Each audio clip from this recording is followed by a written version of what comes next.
Ahora, con las medidas resumen. Solamente no olvidar que hay dos formas básicas de clasificarnos las medidas resumen. Medidas de resúmenes tenemos las medidas de tendencia central y las medidas de dispersión, ¿no? Las medidas de tendencia central más conocidas tenemos el promedio, o también conocido como media aritmética. Tenemos la mediana y la moda, no olvida. Mientras que las medidas de dispersión, las que no deben olvidar, tenemos la varianza,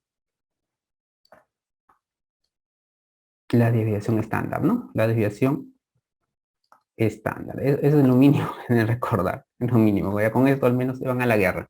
Ya es lo mínimo que deben recordar. Ahora vamos a responder estas preguntitas, ¿ya? Muy bien. Ya, entonces, y aquí a alguien se le cortó el internet. Solamente decirles, tengo dos tipos de medidas de tendencia central. Hay varias clasificaciones de las medidas de resumen. Lo mínimo que pueden recordar es esto. Medida de tendencia central, que tenemos promedio, mediana y moda. Promedio, mediana y moda. Promedio también se conoce como media. Y las medidas de dispersión que tenemos, no olvidar, al menos estas, varianza y desviación estándar. Es lo mínimo que deben recordar. ¿Ya? Entonces empecemos con esto. En un estudio se ha medido la glicemia en una muestra de sujetos, observándose una media aritmética, ya les dije que el media aritmética es el promedio, la media aritmética y el simbolito de promedio de una muestra es esta, ¿no? Es 95, ¿ya? 95.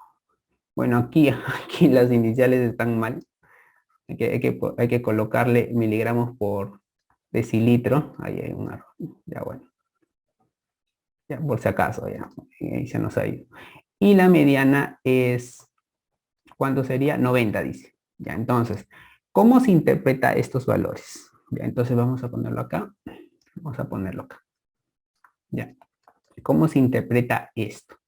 Y esto venía en el examen, ¿ah? Esto venía en uno de los últimos exámenes que han dado que ha venido último en los últimos del ENAM, si no me equivoco, esto venía en ENAM, pero igual, puede tener en cuenta para los que van a postular a lo que van a dar el examen de salud también, tienen que conocer estos conceptos, porque también ha venido. El promedio es es sencillo, ¿no? Todos lo conocen, ¿no? Es solamente sumar el número de elementos, hasta así sucesivamente hasta el n sobre el total de n, ¿no? Sobre el total de elementos, ¿no? Se divide sobre el total de elementos. ¿Y qué representa este promedio? El promedio representa el valor, es el valor representativo de los datos. ¿Ya? Eso es lo que representa, es el valor representativo, o sea, de todos los números que tiene una variable, los datos que tenga, este número representa a todos ellos. De manera sencilla, para que me lo entiendan. Cuando daban sus exámenes, los profesores le daban su nota, ¿no? La nota del segmento, del examen, ¿no? Obviamente no olvidémonos que sea promedio ponderado, es el promedio general, el promedio normal, ¿ya? Entonces le dicen que su promedio ha sido 16. 16 es el promedio del segmento. Eso significa de que de todas sus notas, 16 es el valor representativo de todas las notas que ustedes tienen. Ya, eso es lo que es, simplemente eso es lo que representa el promedio. Ya, nada más. Ahora, el promedio, recordar que se ve afectados por valores extremos. Afectado por valores extremos, ¿no? Y eso también lo hemos sufrido con las notas también, ¿no? Imagínense, sacaron un 18, un 19, un 20, en el examen final no estudiaron, se quedaron dormidos, sacaron un 0,2. Entonces les bajó el promedio, que iban a sacar su promedio 18 de repente, bajó su promedio a 11, a 12, ¿no? Entonces los promedios son afectados por valores extremos, por eso hay que tener mucho cuidado en usar promedios. Promedios, cuando tenemos una data que no tiene una distribución simétrica, si tenemos una distribución simétrica, primero cuando tenemos una distribución simétrica de la data, la medida de tendencia central a usar es el promedio y la medida de dispersión a usar es la desviación estándar. En cambio, si tengo una data asimétrica, ¿a qué me refiero simétrica? ¿No? Me refiero a esta, no a la curvita normal. que tengan esta distribución normal. En cambio, si mi data no tiene distribución normal, por ejemplo, es así, no tiene distribución normal, es asimétrica, entonces la medida de tendencia central que deben usar es la mediana y la de dispersión también es una de ellas, es el rango intercuartil. ¿Ya? No olvidar eso. Ya.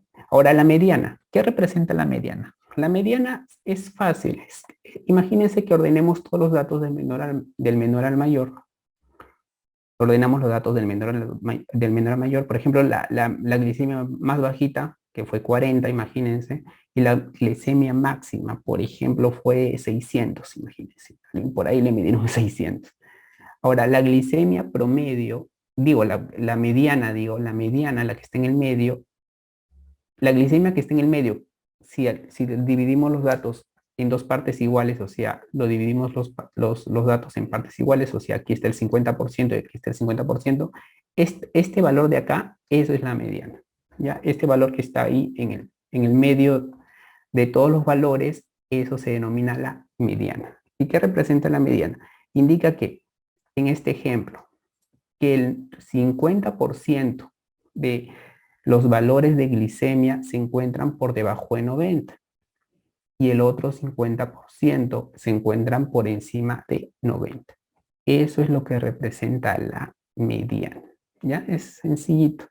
Imagínense que les dicen que la nota de ustedes, por ejemplo, la mediana de la nota que han dado en los simulacros, y sus simulacros son del 0 al 100, imagínense, es 70, imagínense ya. Significa que su nota se encuentra por encima del 50, que 70, digo, la mediana, imagínense que la mediana de las notas de los exámenes es 70. Eso significa que el 50% de las notas se encuentran por debajo de 70 y el otro 50% de las notas se encuentran por encima de 70.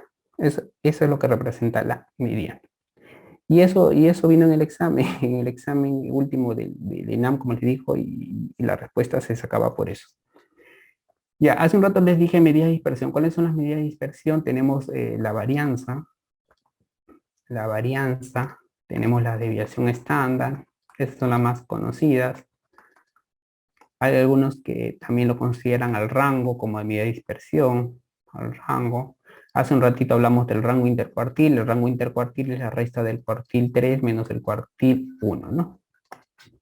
Recordar que la mediana es igual al cuartil 2 y el cuartil 2 es igual al percentil 50. Ya, eso tampoco, no se olviden, son datos que de olvidar. Muy bien, María, también el coeficiente de variación también nos sirve como medida de dispersión, el coeficiente de variación. También, ¿no? Entonces hay varios, ¿no? Lo mínimo que deben recordar es la varianza y la desviación estándar, es lo mínimo que deben recordar, es lo mínimo, es lo que más hablan. Y cuando leen artículos científicos, solo hablan, y solamente hablan de la desviación estándar, inclusive, no hablan nada de la varianza, de la desviación estándar, ¿no? Pero hay más, el abanico es bien grande.